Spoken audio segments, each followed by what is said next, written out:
I gotta tell you something, Rachel, all right? It's not intended to be mean. I have a purpose. You don't. And if you think that's some sort of blessing, it's not. It puts me at a huge life disadvantage. It means I have an obligation to see a very specific thing through. And with that obligation comes sacrifice, okay?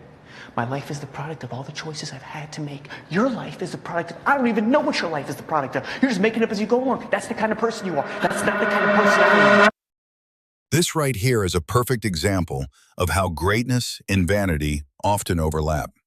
The main character portrayed in the scene, Marty, is a textbook narcissist at the height of his delusion, who has proven time and time again in the movie that he is not an inspirational character, but a testament of how greatness often comes at a cost. And it's not just Marty Supreme. Look around you. In other characters portrayed in movies, celebrities, or maybe even people that are around you personally. Notice how among the people who stand out the most and seem to excel in their fields the most, they all share one thing in common: vanity. Sometimes it's not noticeable. Those people can appear to be the most humble people you meet, but you will soon realize that almost everyone who overachieves is driven by their own vanity.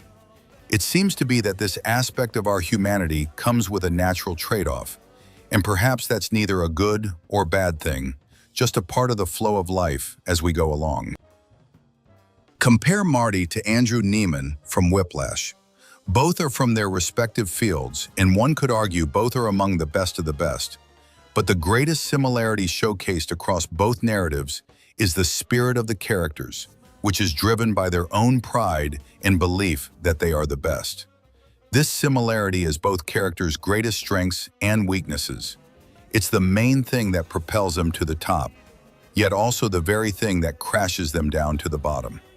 This familiar narrative is very common across media and often our real lives, showing how people can go great lengths when faced with becoming vain. This poses a very interesting question though. Are they great because they are vain? Or are they vain because they are great? One could argue that they're only so prideful because they have the right to. After all, they are the best of the best. This argument can be true, as the vanity of these characters didn't come from nowhere. They started from a few words of praise and the belief that anything is possible, but slowly sprouted to become the cause of their being.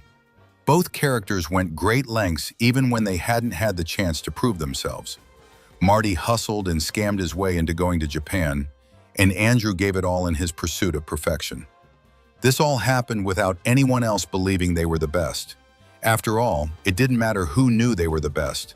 What mattered was that they knew in their hearts that they were the best.